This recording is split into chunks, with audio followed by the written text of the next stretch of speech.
Мајчината љубов е гориво што ја овозможува на обичната личност да го направи невозможното, вели Марион Гарети. А еден жив доказ за тоа е и нашата денешна гостинка во Мамавизија. Мајка на 5 деца: Стефани, Бојо, Бобана, Тома и Тимон. Денеска се дружиме со една извонредна жена од бизнис светот. Таа е ректор на Европскиот универзитет, ќерка на Бојо Андрески, основоположникот на приватното високо образование во земјава. Професор доктор Билјана Андреска Богдановска е овде да ни раскаже како успева да ги усогласи работните обврски со приватниот живот и како изгледа секојдневието на мајка на 5 деца. Добре дојдовте во Мамавизија.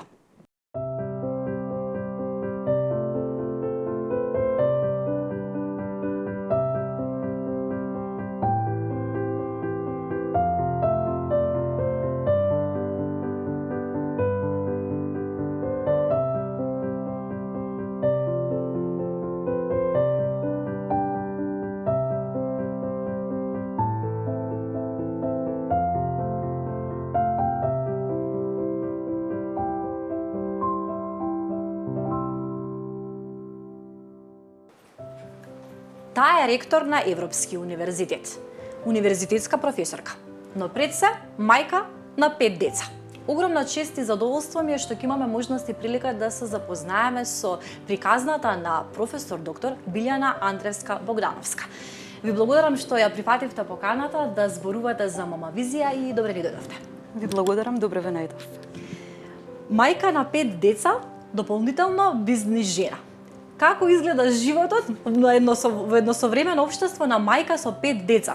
Да им нагласам на гледачите дека првото детенце ви е 20 години, а последното, најмалечкото, има само 2 годинки. Како изгледа еден живот на мајка со 5 дечиња?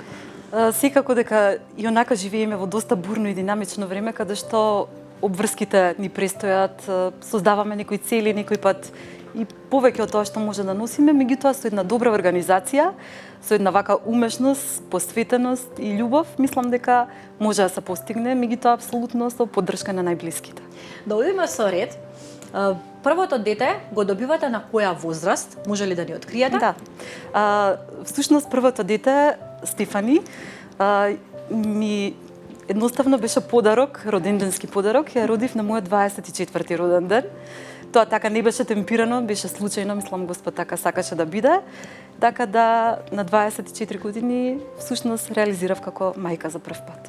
Интересна е таа символика кога се случува нешто да си го родиш детето на сопствениот роден ден. Тоа е вашата прва бременост. Како дознавате? Може ли да ни го раскажете моментот кога дознавате дека сте бремена? И какво е вашето чувство тогаш? Така. Всушност, за жал пред бременоста на Стефани, значи имав уште една бременост која што заврши неуспешно. Тоа беше мојата прва бременост. Некаде во 6-тиот месец од бременоста се случи свадбата, се помина во најдобар ред. Ние веќе се подготвувавме, нели, дека ќе станам мајка. Меѓутоа, за жал, некаде во 6-тиот месец, 22-та недела, се случи без никаква најава.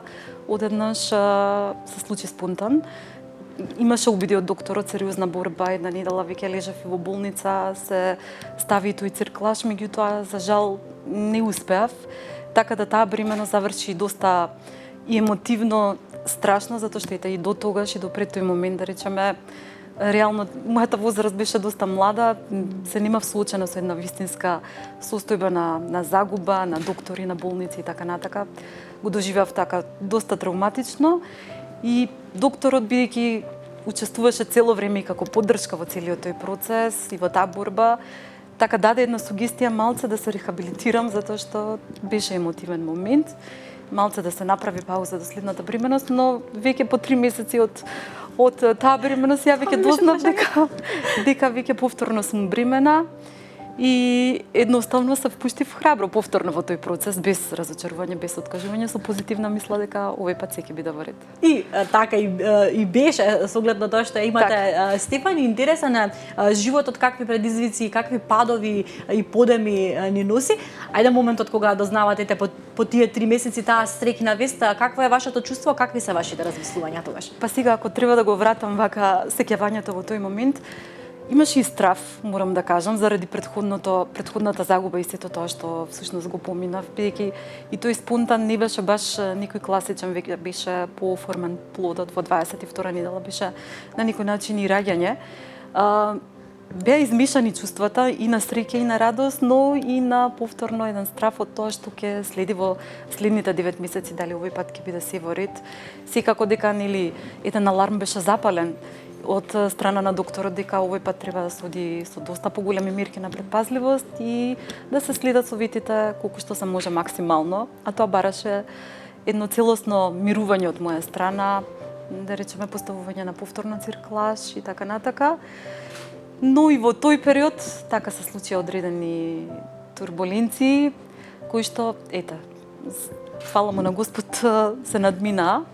За што значи да каква бременост имате? Каква беше вашата прва бременост? Да, бременост всушност беше се во ред повторно до некаде 6-тиот месец, цирклажот се стави успешно, иако нели и тоа е со одреден ризик, меѓутоа се беше во најдобар ред. Меѓутоа некаде во 7-тиот месец се сеќавам тоа утро имав редовен рутински преглед, закажан кај мојот доктор, и јас само одеднаш се будам рано со бајлето и гледам дека јас се наоѓам веќе во болницата, но дека се наоѓам во пижами.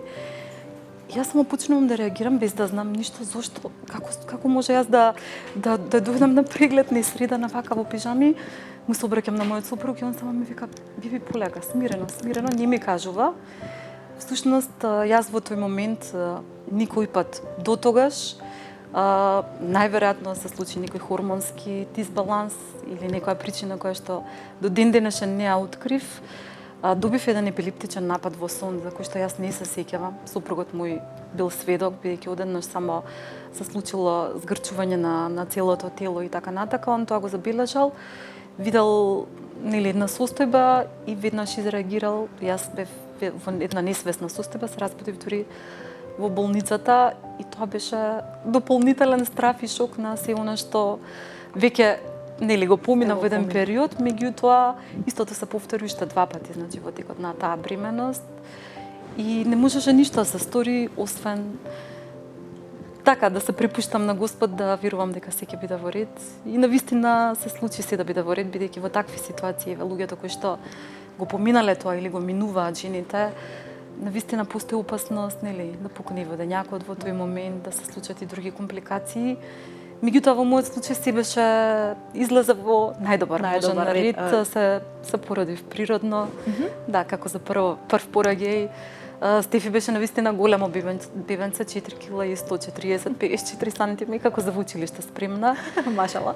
Така да тоа беше навистина се забораваат сите моменти кога така ли е? Бебето ќе се види.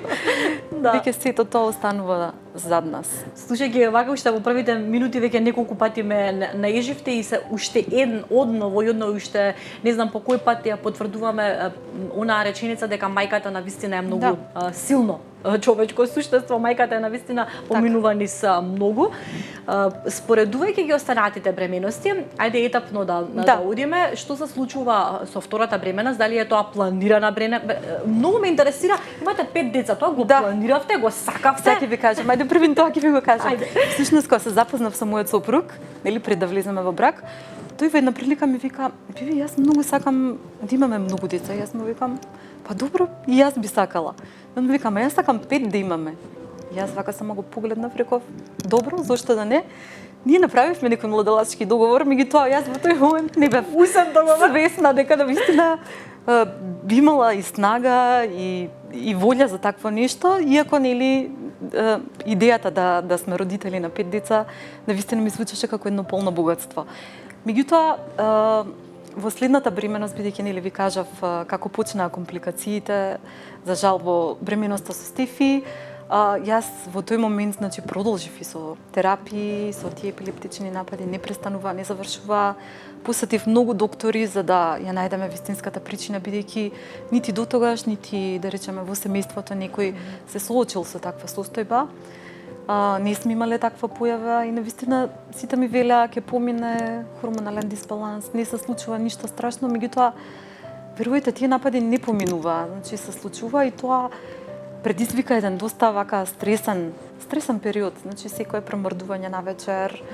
Значи носеше опасност дали е тоа, дали, значи аз горе на сесте со мало бебенце, го доите, се грижите за него, значи навистина една тешка состојба. Долго време сменив повеќе доктори и на крај се одлучив искусна докторка да ме води во тој процес. И во тој момент, како некоја интуиција да имав и се обратив јас на докторката и реков: докторка, дали терапијата која што јас ја примам во моментов е безбедна? Ние сме млад брачен пар, би сакале да имаме уште едно детенце, и докторката рече: не, воопшто твојата терапија не е безбедна за бременост. А јас веќе како забилја веќе некои 2 до 3 недели сум била бремена во моментот кога го поставив тоа прашање, иако докторката ете со години не водеше и знаеше за некои наши планови.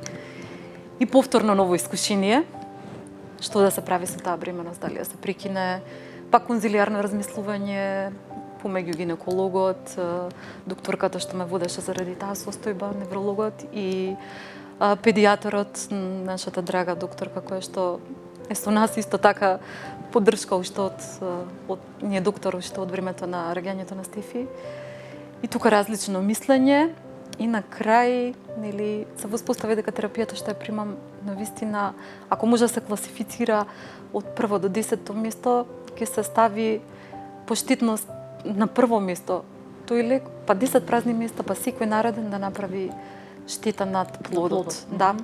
Јас требаше да донесам навистина една тешка одлука во тие моменти и донесов одлука да се направи една амниосинтеза и до тој момент да не ја прекинувам бременоста, туку да се однесувам дека секој би да во ред, да се водам со таа мисла.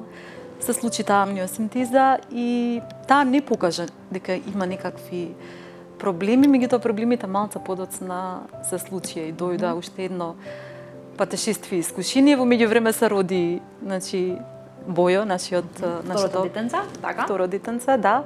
Сосема, значи, една среќна атмосфера, убава атмосфера. До последно, да речеме, не знаевме ништо и така бевме и ние стегнати, меѓутоа нели кога го видовме свативме дека е се во ред, меѓутоа некаде после 4-5 месец се случи и одредени проблеми, сепак лекот и терапијата која што ја примав во бременоста сепак направиле компликации и повторно нова борба, како да ви кажам, нова борба. За жал, така неговата проблематика во нашите простори немаше доктор што беше искусен. Што се случивте? Се случивме, таа состојба се вика краниосинестоза. Всушност, кај сега јас не сум компетентна, не сум доктор, нели? Меѓутоа тоа што, нели, во тој период осознавме и се соочивме и дека кај децата, особено кај бебињата, знаеме дека, нели, делот кај фонтанилата е мек и треба да се шири главчето, да расте мозокот, да се развива правилно. Кај него имаше вклештување во тој дел и немавме, да речеме, во тој момент стручњаци кои што се нафаќаа да се направи операцијата. Веќе знаевме дека мора да се соочиме со хируршки зафат интервенција. Добивме сепак препораки од нашите доктори тука каде да се обратиме. Тргнавме низ Европа да најдеме доктори кои што реално ја работат таа проблематика. Имавме кратко време, мораше тоа да се случи таа операција не подолго од година и пол старост на бебенцето, затоа што секое чекање носеше никаква опасност и ризик од евентуални несакани последици. Каде и да се појавивме, уште од врата докторите знаеа точно кој лек сум го примала. Тоа беше дополнителен шок, мислам, што се случува. Меѓутоа, фала на Господ, најдовме одличен доктор во Франција, во Париз, во една државна болница, каде што докторот правеше такви интервенции 8-9 неделно, значи еден искусен тим, искусен доктор, кој што ни даде вака една сигурност, едно смирение дека се ќе биде во ред. И така и бидна. Се беше во ред, мислам. И сега после операцијата, Боја сега. Да, после операцијата дури докторот рече: се гледаме, здравје Боже, кој ќе Боја порасна голем фудбалер да ми обезбеди карти да гледам на утакмица, така да немаше потреба за нити дополнителни прегледи, нити ништо. Мислам, со таа интервенција се реши се, иако не беше лесно, мислам, тој беше години и 4-5 месеци, да. Навистина сте се соочиле за многу краток период со многу сериозни предизвици како мајка. Како доаѓа моментот за трета бременост? Бевте ли подготвени за тоа? Да. Бевте Да, подготвени. апсолутно. И покрај се, Да. вие се водите на тоа усвен, на тој усвен договор дека сакате да имате Па 5 не деца? на тој усмен договор, меѓутоа, шегувам, да. докторот мислам дека нашиот драг пријател веќе докторот кој што ни ги водеше бременостите, доктор Митко Ивановски. Тој ги води сите 5 бременности. Пет бременности. Еден ист доктор да, е еден исти така? доктор, да. Интересно. Така да тој дури веќе ни даде поддршка, рече мислам дека е доволно цирклажи, погледнете какви состојби имате сега, 2 деца доволно е. Навистина, меѓутоа на некој начин сакавме, барем уште едно дете сакавме, значи дури и Бубана уште пред да биде зачната, ние знаевме дека ќе биде Бубана, никоја интуиција не водеше. Така да сакавме, едноставно сакавме и мислам дека само со Божја волја се постигна сето тоа. Тоа не беше наш план, мислам. Реално мислам дека Господ си ги направи плановите. Така да Бобана ја добивате на која возраст? на 33 години. Значи колку се разлика од прва? Значи помеѓу Стефани и Бојчи има разлика од 4,5 години, помеѓу Бојчи и Бубана скоро 5 години. Тоа е таа разлика до тука, да. До тука стигнавме. Да. Да не го изоставиме еден важен момент, да Бојо е крстен и по вашиот татко, така? Така е, да. Второ дете? Да, тој е крстен по мојот татко, до последно, да речеме со оглед на тоа дека во нашето семејство ние сме 2 сестри. Мојот татко не имал син, секој пат, ето, од тие генерации мислам дека луѓето, но и од денешните генерации секој пат сакаат да имаат нели мешани деца, тоа е желбата на секој родител. И дури јас се породив и во тој момент со оглед на сите состојби што претходно ви ги споменав и ги споделив, значи не бевме фокусирани нити на име, нити на ништо. За нас беше најважно само да биде бебенцето како што треба. Се во ред.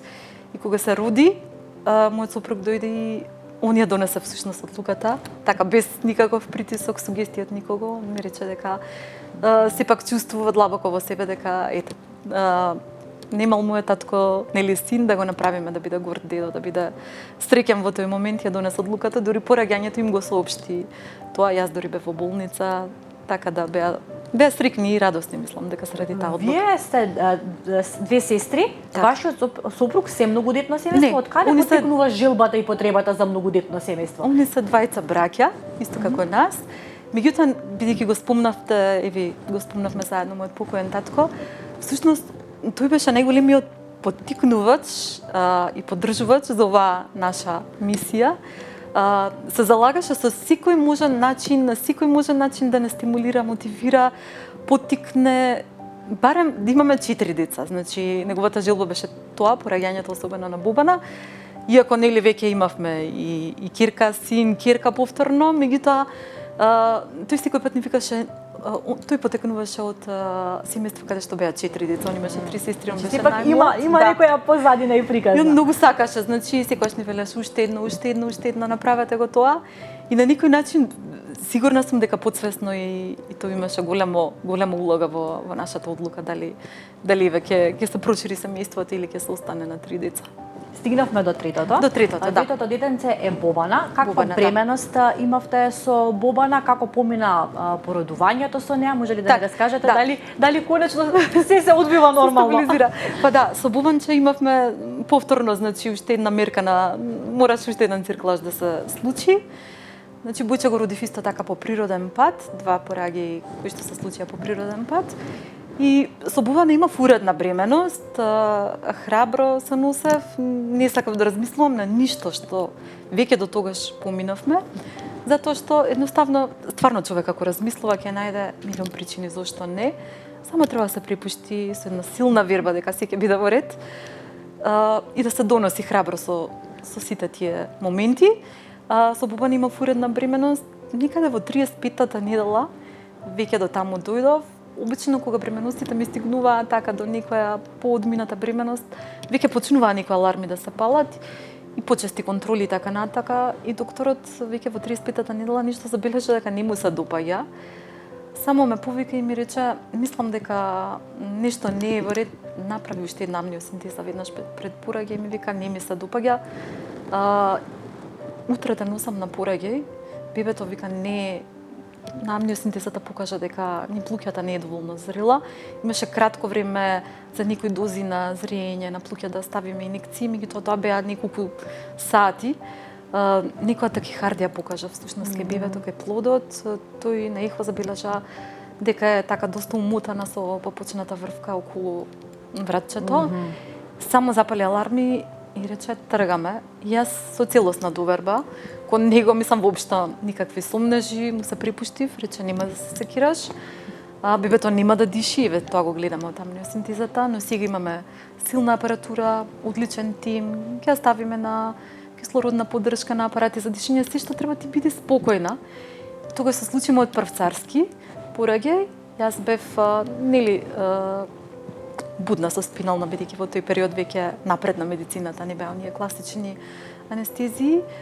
Бев апсолутно смирена и спокојна и со силна верба, и само кога всушност ето он ме водеше, ми вика виште малце и ја гледам, ја извади цел тим така појачан тим околу нас на породувањето.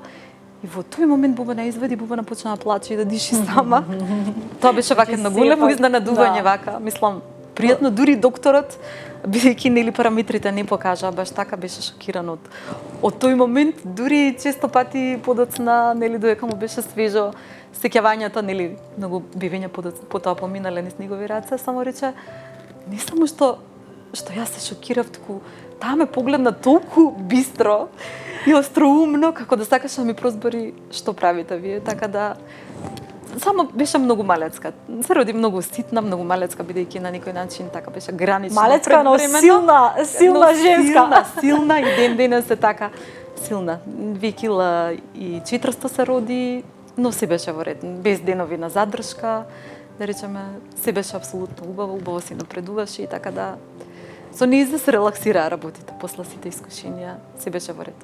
Да, се чудам на вашата храброст, навистина, и се фасцинирам на вашата храброст и какви се мисли и чувства ви поминувале сите тие години, поминувајќи низ тие болници, слушајќи ги тие вести, соочувајќи се со сериозни предизвици, мислејќи на вашето бебе дали ќе биде живо и здраво, како ги пребродувавте? Ајде, кога сте биле помлада, можеби тоа е и полесно, кога е помлад човек, сега пак е индивидуално, не сакам да ме сватете на погрешно, но како поминува 1, 2, 3, 5 предизвици кои што се навистина се работи за живот на едно дете. Како ги поминувавте сите тие предизвици? Можете ли да се сетите, имавте ли поддршка од некого? Кој беше тој што ви беше звездата, водилка за сепак да бидете силна и да речете да, јас можам да бидам мајка, ќе бидам и следен пат повторно ќе останам брема? Не знам како да ви кажам, само вербата во Господ, поддршката од семејството, од неблиските, поддршката од докторот, силната верба од доктор Митко Ивановски, поддршката од нашата драга докторка, доктор Кристина Миронска, која што исто така се грижеше цело време за здравието на децата. Од прв момент зборуваме за педијаторот. И педијаторот ви е истата за сите 5 деца и педијаторот. Да, апсолутно, и до ден денешен, да. Поддршката од семејството, поддршката од родителите и мој на супругот, поддршката од жената која што еве јавно сакам да се заблагодарам, таа ја знае мојата благодарност покажана е на милион начини. Жената која што ми помага цело време да ги издигнеме децата и е со мене Јасминка, поздрав до баба Јасминка. Поздрав до баба Јасминка, како што разбрав е жената која што ви ги чува сите 5 дечиња од цело време од раѓањето на Стефи па до ден денешен е со нас. Таа е медицинско лице, пожртвувана на својата професија и на нашето семејство. Ние сме во роднински врски. Да, дојде на кратко на испомош кога се породив првиот пат за да се најде и ден денес е со нас. Една убава приказна. Вие сте толку лојален човек, можам да го забележам моментот, кажувате дека буквално се поврзувате со лекарите, ете и со жената која што ви помага. Па ние сме само едно големо семејство сите, како да ви кажам, мислам, човек не може да биде нели себичен или имун да некои работи не се забораваат во животот и тежне име да ги возвратиме на секаков може начин пред се, со многу љубов, со почитување, со поддршка и интересно. со се. Да. Навистина интересно. Сега имате 3 дечиња дома со различна возраст и доаѓа на пат 4-тото дете. Да. Оваа вест е па можеме да кажеме изненадување за едно семејство, кога се ретко има семејства со 4 деца, но е реткост и е изненадување за едно семејство, изненадување и за децата кои што веќе и разбираат, нели Стефани била и поголема кога доаѓа на пат четвртото дете. Да. Како се случува тоа? Да, како се случува, многу интересно беше што Тома се роди за време на короната, значи на најсилната корона, тој е роден 2020 година. И всушност многу интересно што јас, иако ева искусна до тогаш со сите бременности и така натака, јас тој период пред да откриам дека сум бремена, јас не се чувствувам добро, значи воопшто чувствувам некој хроничен замор, како да сум болна се чувствувам и така натака. Викам на супругот, јас нешто се разболувам, не сум добра. И он ми вика, добро, би полека, што може да ти е, не знам. Веројатно сум под многу силен стрес, короната не беше се уште почната тој период пред да откриам дека сум бремена. Меѓутоа, интензивни проблеми на работа, состојби и така натака, активности многу. Јас веќе циклусот ми доцни. Јас му викам, веројатно мене почнува климаксот да ме фаќа. Тоа беше првата мисла што ме потфати во тој момент. 39 години. 39 години, што не е невообичаена состојба, нели имаме многу веќе приказни околу нас каде што веќе на таа возраст почнува првите симптоми. Јас му викам, јас ќе појдам најпрвин да почнам на гинеколог, да појдам кај докторот, да видам стварно дали можеби се работи за некој климакс, нели? Да. Одам кај докторот, му викам, доктор, изгледа мене почна климаксов да ме фаќа, од каде би тоа? Па не знам, викам, еве немам циклус, не сум добра, некои симптоми му ги раскажувам. Он ме прегледува, ми вика, не ми личи менува на климакс. Неќе да е климакс. А на бременост никој не се посомнува, нити па докторот. Не очекувате, да. Мислам, воопшто, навистина, како да ви кажам. Ми вика, добро, ајде, ако ќе почекаме уште малце, ајде да видиме, направите некои испитувања на хормони, мене ми се тие важни резултати. Јас правам испитувањето и пролактин отишол во плафон, а во такви ситуации стварно нема шанси да се случи бременост. Дури некако се измести.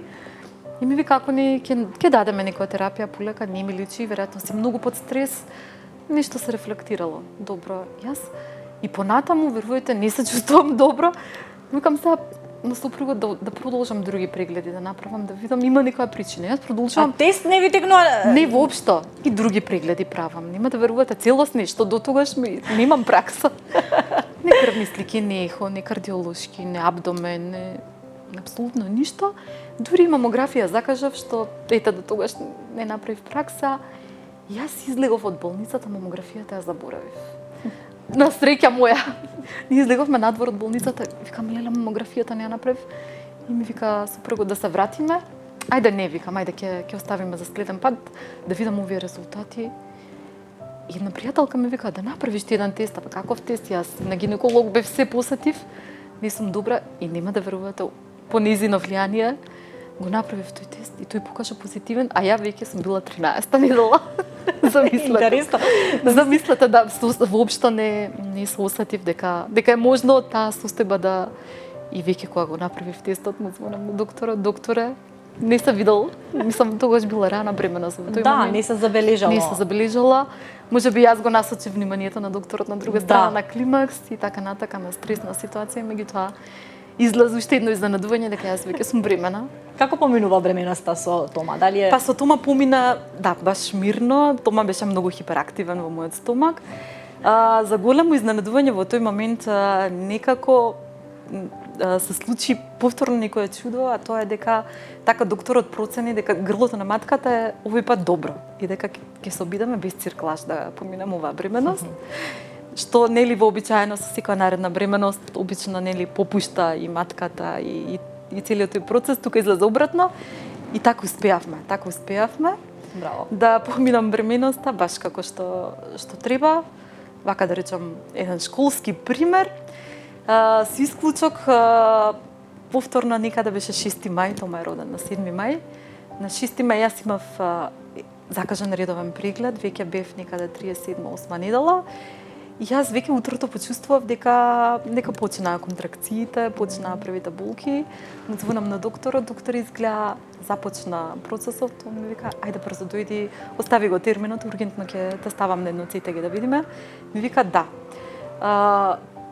почнато е веќе нели процесот на поредување, но тогаш беа протоколите на корона, значи беше најсилната корона во тој момент. Ми вика, но сега јас не можам да те породам без да добиеме тест негативен дека немаш корона. Ми викам, зарем и ова, докторе? Да, тоа беше тогаш процедура. Да, ми вика. И пак се направи една неизвестност.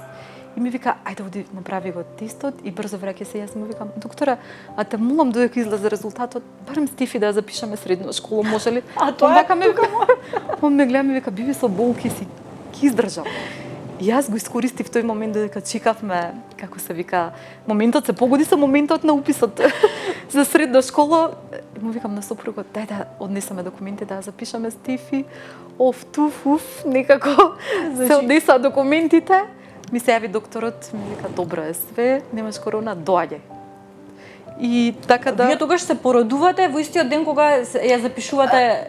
Да, имав обид да се породам, меѓутоа веќе помина 12 следниот ден. Следниот ден, да, но веќе во секој случај тие се тие моменти на искушенија и предизвици на една мајка да која се издржи све да се постигне, мислам, до исти момент. Да. Повеќе деца и две деца кога се треба да се изорганизираш сега, а десо 4 деца и вие сте имале полуматурантка тогаш, така? Во тој момент Стефи ја запишувавме средно, да, а веќе бебето доаѓаше во исти ден, така се погоди. Мислам, цела среќа што ние претходно нели у нас се донесе одлука каде ќе се запишува. Тоа се го направивме во претходниот период, меѓутоа баш моментот кога требаше да се упише, пошто знаев дека подоцна пак ќе закасниме и рековме ајде, и тоа го завршивме. И отидов на порање, да. Но тие се и сериозни моменти, нели? Тоа се етапи во животот на едно дете кое што родителот, не само мајката, нели, тоа се како животни циклуси кои што нели ни доаѓаат. И сте потребни нели на бебето кое што доаѓа на пат и на другите две кои што имаат некакви потреби за себе, но и на идната нели на полуматурантката, на идната средношколка која што И па така се погоди во тој циклус, значи Стефи запишуваше средна школа, така дојде. Бојче веќе одеше во 6-то оделение, веќе нели нов преоден циклус. А Бобана започнуваше прваче, значи во истата таа година кога се роди Тома. И ново бебе и така да тука за и прво оделение и средношколка и на вистина би било интересно. Така, мислам од баш различни предизвици со нови чекори, нови етапи, но се поклопи, да. Многу предизвици. 2020 година се случува еден немил настан во вашето семејство, го губите вашиот татко. Вашиот татко е познат за семејството. Јас и во најавата споменав, тој е основоположникот на приватното високо образование во Македонија. Сите го знаеме на човекот. Како го пребродувате ова како негова ќерка? Реално од една страна сум горда што сепак тој виде дека на некој начин она што очекуваше од мене во однос на фамилиарниот дел, мислам дека успеавме да му исполниме таа желба и јас и супругот. Тој беше жив додека кога се роди Тома, почина кога Тома имаше 6 месеци, почина баш во најаката корона, меѓу другото и тој ја доби короната и сите дома. Тоа ме прави вака горда дека успеав да ги исполнам неговите очекувања во однос на тој дел. Да речеме, јас со мојот татко низ годините сум била особено приврзана од мене. Секој пат имаше големи очекувања, јас давав се од себе колку што можам. Вие сте постарата сестра? Јас сум постара ќерка, да. Ние сме растени на некој начин пред татко ми да започне со високото образование. Долги години тој работеше како воено лице во поранешна JNA. Растени сме со една војничка дисциплина која што, да речеме, и понатаму и со работењето успеа да ја наметне како професионализам.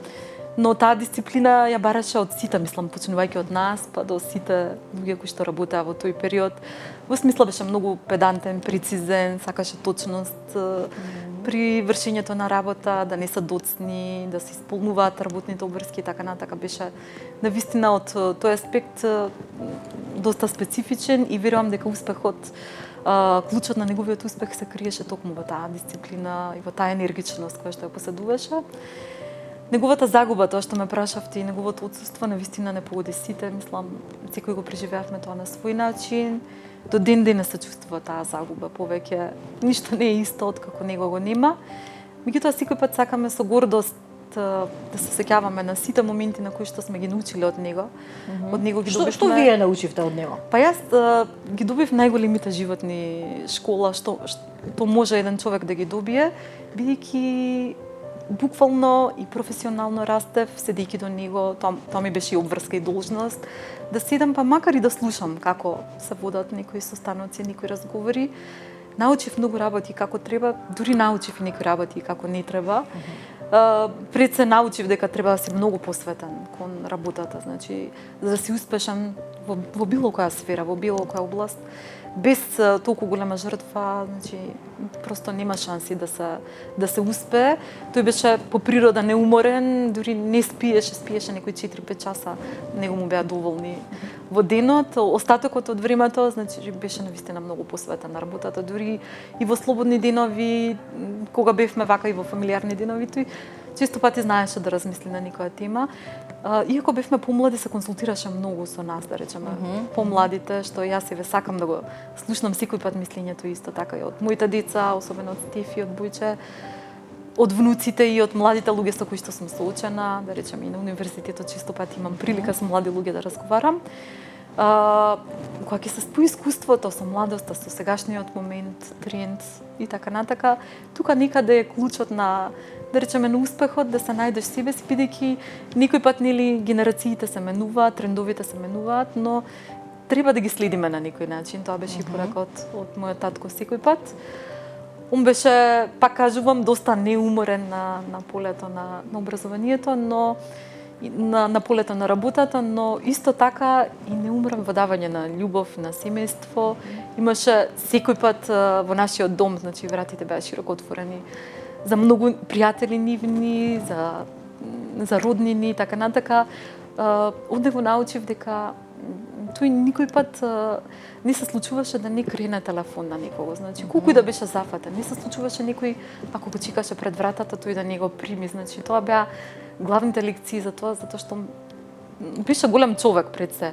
Иако имаше дисциплина и строгост и принципи и сето тоа нели на моменти личеше многу тешко, меѓутоа имаше преголема љубов. Никој пат не заборави од каде потекнува. Он потекнуваше реално од едно поскромно, посиромашно семејство во кое што он сам се борел низ животот и сам успел. На нас ни остави голема одговорност сето тоа да го одржиме, бидејќи на некој начин во денешно време тоа е успех. Да, и вие тргате. Да слава му во контекст на овој разговор, слава му на вашиот татко, но и вие тргате по неговите стапки, сигурно е тоа и сериозна одговорност и за вас оглед на тоа што го продолжувате неговиот пат кој што го започна кога сме кај семејството. Во Мама Визија мораме да споменеме и вашата мајка, ќе ја поздравиме. Колку се гледате себе си во неа денес како мајка и дали начинот на воспитување на вашите родители, на вашата мајка го гледате во себе си, како го пренесувате на вашите деца? Забележувате ли сличности? Па, да бидам искрена, забележувам разлики. Затоа што мојата мајка секогаш била балансерот, да речеме, во нашето семејство, кога ние сме биле воспитани. Татко ми баш не држал во една строга дисциплина, се знаело кога мора да се вратиме од излегување на вечер, значи со ништо не сме били ускратени, меѓутоа се знаело кога е како е. Морало да има ред, морало да се почитуваат некои работи што биле поставени, дали не се допаѓале нели во тие години или не. Тогаш не сум можела да разберам, сега веќе потполно ми е јасно што значи кога јас ја чекам Стефи на вечер и така натака. Меѓутоа мајка ми секој пат била балансерот на нештата, она пак ги амортизирала работите, секој пат била по толерантна во односот кон нас, попуслива. Некои работи кога ние нели не сме биле задоволни, она ги облажувала и така натака, значи она е баш и до ден денес е доста мека во незините ставови, сега и кон внуците, кон моите деца, детето на мојата сестра, значи внуката Клара исто така е доста попустлива, што мене ми е чудно што е тоа така и некој пат јас знам да и реагирам и да речам, ама немој поставим граници затоа што децата немаат граници, они се толку умни, толку се интелигентни што секој пат знаат таа граница да ја поминат, но сепак улогата на бабите е таа, да ги галат децата и да им дозволуваат и да ги размазат. Колку што ние треба тоа да го правиме, да. И да ги размазат, се согласувам дека е тоа така. Сега доаѓаме до моментот на дознавање на вашата пета бременост. Тоа се случува пред 2 години, на која возраст доколку сакате да ни откриете и како се случува овој момент на пета бременост? Па петата бременост се случи, значи веќе тимоне 2,5 години, јас имав тој е роден 2022 година, значи јас имав полна 41 година, ако добро пресметав, да. Веќе тука се усетив малце дека сум возрасна на некој начин, затоа што пак ќе кажам од 24 години кога беше бременоста со Стефи, односно 23 еве, на 24-тиот роден ден ја родив, до 41 веќе малце поголема разликата. Да, 41 кога дознав, веќе на 42 ја родив. Така, да. Го родив Тимонче. Интересно беше што на некој начин веќе кога дознав дека сум бремена, веќе дојде моментот, се вративме на првиот договор со сопругот и реков ми се гледа овој договор. Пази што беше реален, да. Дојде до тој момент, бевме спремни. Докторот само ми рече те молам, Биби, не соопштувај додека малце не се осигураме дека ќе биде се во ред, бидејќи еве измеѓу сите овие патешествија со бременостите имав уште неколку спонтани абортуси, значи вкупно се заврши. Тоа беше 10-тата моја бременост. Другите не ги споминавме затоа што се случија во рана бременост и така натака. И веќе природен процес ми стана. Не се разочарав, да речеме, со ни еден спонтан како првиот што веќе нели малце подолго го елабориравме. На некој начин рече само докторот, ајде не им кажеви на децата дека не биде малце посигурна. Многу ме интересира како се чувствувате вие во тој момент. Какво е вашето чувство? Немам страф, јас сум многу спокојна, смирена, среќна, радосна, нема ни еден момент на паника. Или сега да помислам, леле сега што ќе се случи, леле. Значи нема такви мисли. Значи само позитивни мисли и секој пат не знам, сакам да верувам дека секој пат Господ сите работи ми ги дава и знам дека со една силна верба дека тоа е најдоброто за мене и некој пат кога нештото нема да го добиеме, еве да речеме, некоја бременост која не успеала, од овој аспект сега, нели во тој момент не е многу тешко, не можеш да се помириш, не можеш да го прифатиш, ама сега ми утеха, да речеме, еве првата бременост ако успеала, па јас Стефи неќе сум ја имала, неќе сум ја сретнала во животот. Секогаш се наоѓа светлата точка. Па не, реално е така, не, значи така и треба да размислуваме. Некој пат кога нешто не ни е дадено во животот, стварно мора да се разубедиме и веројатно со зрелоста и возраста, подоцна да ни се потврди да сватиме дека тоа е за наше добро. Дека во тој момент мислиме дека тоа е нешто најпосакуваното, меѓутоа кога нема се случи нели имаме дозано разочарување, но не било за нас.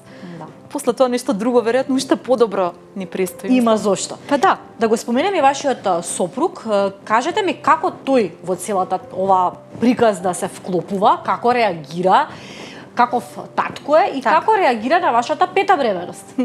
Да, интересно беше што јас по природа сум малце така интуитивен човек, мислам неверојатно некоја интуиција секој пат ме води и се ослонувам на таа моја интуиција. Обично секој пат сум имала пречувство каков е полот на бебето и некои такви работи, дури еве тоа го знаеве и мојот сопруг, моите најблиски, некој пат така некој чувство кога ќе ми превовлада за нешто добро или за пречувствување на некој проблем се остварува. И јас во тој момент за петата бременост повторно му викам на мојот сопруг, го спремав дека ќе имаме девојченце, така бев разубедена, некако психички, меѓутоа бидејќи веќе годините нели беа во поодмината возраст, имав препорака нели да се направи тој нифти тест за рано утврдување на состојбата со плодот и така натака, и меѓу другото се откри полот на бебенцето. И тоа беше првата моја грешка, ми се јавија нели после тестот дека се е во ред и дека чекаме момче. Да. Јас нели радосно го прифативме двајцата моментот дека повторно ќе станеме родители, иако веќе на поодминати години. Меѓутоа во тој момент тоа беше најголемото изненадување, бидејќи подсвесно ја некако си се убедив дека ќе имам уште едно девојче, можеби така посакував, бидејќи во тој момент бевме 2-2, две момчиња, две девојчиња и нели во име на женскиот свет навивав. И само кога му кажав на сопругот дека стигна резултатот и дека ќе добијам уште едно момче, он тука се шокираше буквално, но беше среќен апсолутно, така да пошто ме прашавте како он се снаоѓа, во татковството. Во татковството само едно ќе кажам дека доколку он не беше ваков татко, толку посветен, толку приврзан за децата, јас сигурно немаше да имам 5 деца, значи како жена и како мајка немаше да успеам доколку бев оставена да речеме сама да ги издигнам децата, бидејќи тој е присутен во сите процеси, значи од прво бањање, од прво менување на облека, значи он буквално од Стефи па натака, значи како цел живот да бил спремен да биде татко. Навистина е многу посветен татко, значи и до инстинктот на мајката, но инстинктот на таткото работи. Така да тој ми е, мислам, апсолутно најголема поддршка. Секој пат што и да наумам, што и да намислам и така натака, тука е со мене, немам проблеми, лесно се разбирам, особено нели во делот на воспитување на децата. Он често пати знае да каже, бидејќи еве многу ми е важно да кажам дека во овие модерни времиња и современи ние како родители сме на еден голем тест ставени на некој начин и се трудиме, особено да речеме Боби како татко, се труди така да е доста авторитетен врз децата.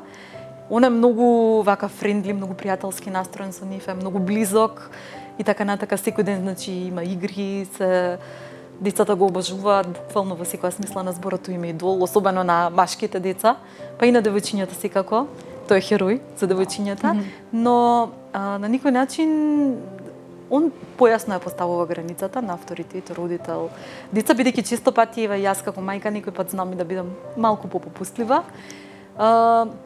Но секој пат кога ќе најдам на потешкотија, тука е он да помогне и да асистира и да избалансира, бидејќи така на некој начин успел тоа да го изгради како силен авторитет. Знае често пати да ми каже во неформални разговори, знае да каже дека генерално ние како генерација на родители никако не успеавме баш толку добро да се наметнеме за жал во воспитанието и водиме тешка борба се уште. Значи да ги изведеме на прав пат, некако нашите родители, таа генерација беа многу умешни, беа најдобрата генерација во тоа. Но нашата генерација генерацијата на нашите родители потврли малку во делот на не создавање многодетно семејство. Тоа беше вака како тоа е наш генерален заклучок, затоа што они сите беа растани значи во семејства каде што биле многу деца присутни, но нашите родители обично во тоа време останаа на 2 деца, не се решија, не се охрабрија, но беа одлични во воспитувањето, мислам тоа го констатираме. Ние сега се радуваме затоа што гледаме дека веќе се повеќе и повеќе млади луѓе се решаваат барем на 3 деца, да излеземе од тој процес на проста репродукција, нели од 2 особи да создадеме барем 3, па и повеќе, така да секоја генерација носи нешто позитивно вака во себе. Да, и некакви карактеристики кои што отсликуваат генерацијата. Би сакала да ве прашам како вас општеството ве доживува, како пријателите, како познаниците, како кога ќе влезете на универзитет со вашите 5 деца, кога сте биле третата бременост, четвртата бременост, петата бременост, како ве доживувало вашето окружување, околината, да. Па добро, какви коментари сте добивале? На моје големо задоволство, она што со сигурност можам да го споделам е дека барем сум сигурна дека успеавме еве неколку наши блиски луѓе околу нас, драги пријатели, да ги поттикнеме да имаат 3 деца и за тоа сме особено горди, затоа што навистина тоа е една голема мисија никого да поттикнеш да има уште едно детенце плюс, значи тоа е еден голем благослов. Знам бидејќи тоа ни го признали и ни го кажале некои луѓе и нас ни особено драго и задоволство. За околината можам само да кажам дека нели повеќето луѓе се чудале, на некој им е тоа чудно, на некој им е несфатливо, на некој им е така интересно. Некои луѓе знаеле и знаат се уште да ни кажат дека тоа е преголема жртва и преголемо одрекување. И не викам дека не е преголемо одрекување. И финансиски треба да си моќен на некој начин за да можеш да си дозволиш себе да бидеме реални. Да, реално не знам, сите тоа го спомнуваат финансиски. Јас пак ќе кажам дека ние тежнееме и навистина, еве јас како мајка, Боби како татко и нашето семејство, сите ние живееме навистина многу традиционално во нашето семејство. Секој ден се приготвува храна. Последниве еве неколку месеци вообичаено имам и помош, меѓутоа и кога немам помош, еве сега неколку месеци немам помош, јас тоа го правам, значи апсолутно имаме добра организација. Боби е задолжен да купи намирници, јас ги правам тие списоци. Подоцна, исто така и мајка ми е задолжена и она ми помага во делот на набавките. Значи, си тоа е добро осмислено. Дали јас денес ќе сготвам за еден човек, двајца, тројца, многу е мала разликата.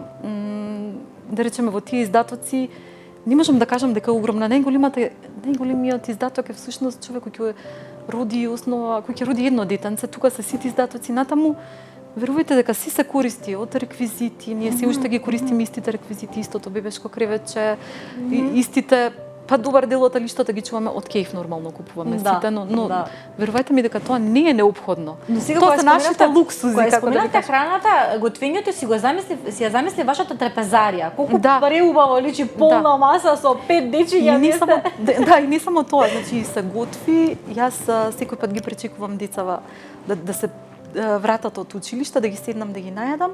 Тогаш ми доаѓа бабаџас, жената која што е со нас, некаде некај 13:30. Јас тогаш си ги почнам моите работни обврски, веќе многу луѓе го знаат тоа, сите состаноци ми се тогаш се разбере, кој имам неодложни обврски, тоа го менаџирам, бабите се тука секој пат на испомош и така натака, и во тие денови. Значи, стварно се една добра организација, на човек ништо нема да му недостига. Да, некој пат тоа откажување значи малце жртва во смисла не можеме да одиме си уште на некои многу далечни одмори, меѓутоа ништо не ни фали, не сме помалку стрикни од другите. До денес си уште не памтиме одмор без бебешка количка, значи не сме поминале секој пат со многу реквизити, во континуитет. Дури еве првата количка од Стефи уште е функционално, уште ја чуваме. Затоа еве сакам да кажам и да порачам до луѓето да не ја прават таа математика секој пат, затоа што верувајте ми Господ секој пат ќе даде нешто, ќе даде прилика тоа како да се излезе на крај, па за тоа си и поддршката и од семејството и од блиските луѓе. Секој пат се склопува приказната, само треба да си има волја, љубов, се друго ќе излезе како што треба. Само да кажеме, Стефани има 20 години, може да кажеме останатите дечиња, знаеме само јас само знам за Стефани и за Тимон колку години има, да ги споменеме сите. Да. Стефи е значи 20, во јануари ќе прави 21 година.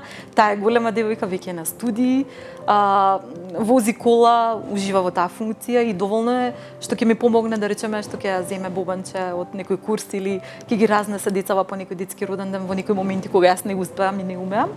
Во принцип нема задолжение и обврски како најстара вака сестричка, да има некои задолжение околу децата. Гледам колку можам да ја возможам да си ги ужива најубавите години се сега, затоа што се ова што јас сум го поминала, нејзе и предстои, нели, како идна млада жена и идна мајка.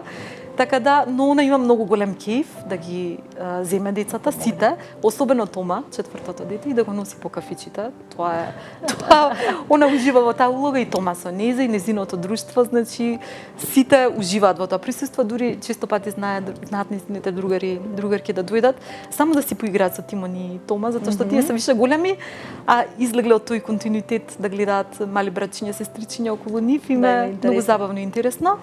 Бојо, значи, има 16 години, тој не е средношколец, прва година исто така. Учи, тој па особено е приврзан па со Тимонче, со најмалиот. Имаат така специјална енергија, некој пат дури знае да го заспие. Например, јас не го терам тоа, само тоа што има кејф, а тука се гледа. Бобана има 11 години, она е веќе исто така станува зрела, млада, на прагот да стане млада девојка, е многу интелигентна, многу внесена во уметноста, она не е така една уметничка душа, нешто што ние не го гледаме, она има некој посебен сенс за таа работа, оди на глума кај веќе 5-та година пред во школото кај Весна Петрушевска, е многу музикална, пее, танцува, така да е некој уметнички, уметнички дух. Она е никаде третото дете и балансир со сите како што треба, значи подеднакво блиска. Знае по некој пат со Бојче си уште ја делат собата, знае тука да излезат по некои ситни инциденти, нели во смисла за некои правила, бидејќи она е доста педантна, не сака многу да се растураат незините работи. А малите веќе што да ви кажам, значи да, Тома сега направи 5 годинки, Тимон е 2,5, они двајца се најблиски во суштина заради најповеќе време поминуваат заедно. Тома од оваа година започна да оди во градинка. Но тоа рано се враќа, Тими го чека со голема желба и всушност Тома му е менторот на Тимон. Така, заради возраста, менторот, он го следи. И се многу интересни, ги растаме како близнаци на некој начин. Така Тимон е малце понапреден по раст, Тома е малце поситен. Гледам ги обликувам складно. Обично кога одиме сега веќе по детски родиндени, тројцата веќе се големи, не дружат на такви настани. Тими и Тома се главни, независно кој е поканет, тука се. Заедно мора да Заедно комбинација. А иако ми е многу драго да спомнам дека се уште вака до ден денешен, значи сите заедно одиме на викенди кога се може, на годишни одмори, да. Иако Стефи си прави собствени аранжмани, но секој пат е, како да ви кажам, кејф и мерак да бидеме сите заедно на одмор, не и представува потешкоти. При крајот сме на разговорот да ги споменеме имињата, споменавме само за Бојо, останатите имиња како ги добиваат децата имињата? Да. Стефи всушност пред да се роди, ние имавме неколку имиња кои што еве вака беа на листата на чекање како можни имиња. И бидејќи не можевме да се одлучиме кое точно име највеќе ни се допаѓа, ние си направивме неколку имиња и рековме ајде ако се роди од тој до тој датум, ќе се вика вака. Да. Си селектиравте за да ви биде полесно. Да, бидејќи не можевме точно да се одлучиме и всушност бидејќи беше на 9 јануари е секој пат незиниот имен ден Свети Стефан. Од 9 јануари тие неколку дена ги ставивме да биде името Стефани, всушност така се случи, значи си го доби името по именденот, по празникот Свети Стефан. Си дојде со името, како велат старите. Ете така. Бубана интересно име? Бубана го доби името по незиниот татко. Значи по супругот. Да, супругот се вика Бубан, а она е Бубана по него, Боја е по татко ми. Тома беше интересно, баравме име на бидејќи веќе се сторивме, јас сум на Б, супругот на Б, Бубана на Б, Бојо на Б, 4Б, станавме и Стефи на С. И рековме, кога ќе се роди сега, мислики на Тома, ајде ќе баравме име на С да биде некоја символика. Меѓутоа не најдовме некое соодветно име, некои коментари слушнавме што не одвратија од блиски луѓе дека не се соодветни имињата и тогаш јас застанав во еден момент и му реков на супругот со оглед на тоа дека ете тој донесе одлуката Бојо да се вика по мојот татко. Јас почувствував во тој момент дека треба да возвратам јас на исти начин. Му реков на Боби, сметам дека ова бебе треба да го носи името на твојот татко. Исто така е кој што е починат, свекорот се викаше Томислав. И за да не биде толку долго и развлечено, најдовме модификација да биде ете така. А јас си мислев дека христијанско име, дека е по пејачот, затоа што во тој период беше многу актуелна. Подоцна излезе, многу беше интересно. Филмот беше актуелен, нели? Точно. Не, го крстивме по другиот дедо. Томислав, да биде ете така христијанско, Тома да биде скратено да не излекуваат на димаци и така натака. Тома, иако имавме дискусија и околу тоа, ние и свекорот го прашавме додека беше жив, он рече ајде оставете го моето име, не ми е толку значајно и така натака, но бидејќи беше починат во тој момент, му реков на Боби сега веќе нема кој да ни каже дали дали не. Да, ќе го крстиме Тома. Така се случи и за Тимон веќе немавме желби, значи на вистина оставивме, веќе дознавме дека е момче и им рековме на децата да одлучат они. Им дадовме нив предност, им рековме ајде вие да говорите се какви име и да вие посакувате. Како тие реагира за Тимон кога дознаа дека ќе има бебенце повторно во семејството? Сите беа многу среќни, како да ви кажам. За нас беше најважна реакцијата на највозрастните деца, нели, со оглед на тоа дека веќе Стефи беше полнолетна, односно наближуваше да стане полнолетна. Тие се скоро 18 години без 1 месец разлика, најмалото и најголемото до претреѓањето. И ни беше важно Стефи да се чувствува комотно, да не е незгодно срам бидејќи е толкова девојка, но не, пак ви велам, ние сме едно традиционално питомо семејство поврзано на свој начин динамично, така да беа радосни, особено мислам Тими кога го видоа.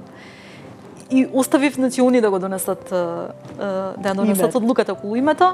Нив им се вида многу интересно, бараа па сродно име, компатибилно со Тома, Тими, па многу го гледа Кралот Лав, таму имаше еден лик Тимон и така натака. Јас само се погрижив да видам дали е православно христијанско. Дури забележавме дека имаме и именден, а до тогаш не сме го знаеле тоа. Така да кога рекоа Тимон, сакавме така некој уникатно да биде невообичаено. И на вистина уникатно. Сите имаат на некој начин уникатни специфични имиња. Да, и ни е драго и дури заборавив да кажам Тома излезе во моментот кога се родил, тогаш постои празникот Томина недела, беше во таа недела Тома кога се роди, значи повторно некоја символика се случи да, а ние не знаевме дека тој празник уствари постои, го откривме подоцна. Има интересно повторно ќе кажам во тие датуми. А и ви на Тимон 2 дена после роденденот на Стефија, неговиот имен ден, така да имаме многу родендени, имендени настани преку цела година. Постојано дури имате многу славење, очигледно. Дури ми е незгодно некој пат да не ги замориме нашите најблиски така. Тама работа сигурно правиме врски, да. За прослави е сигурно секој со душа чека да се собере. Знаете како имам уште милион прашања да поставам затоа што навистина сте многу интересна приказна, не секојдневна приказна и убаво зборувате и убаво раскажувате и верувам дека токму со оваа мама визија ќе инспирира многу семејства да се огледаат. Би била многу да, среќна да е тоа така, затоа што јас сум едно порачала до сите, буквално мајки сегашни идни, дека во животот секако правиме преголеми жртви и тоа се очекува од нас. Целиот живот е една борба и така натака. Меѓутоа оваа жртва да се биде мајка, да се биде мајка на многу детно семејство, верувајте ми дека нема поголема среќа од таа и единствената што вреди во животот. Се ќе помине.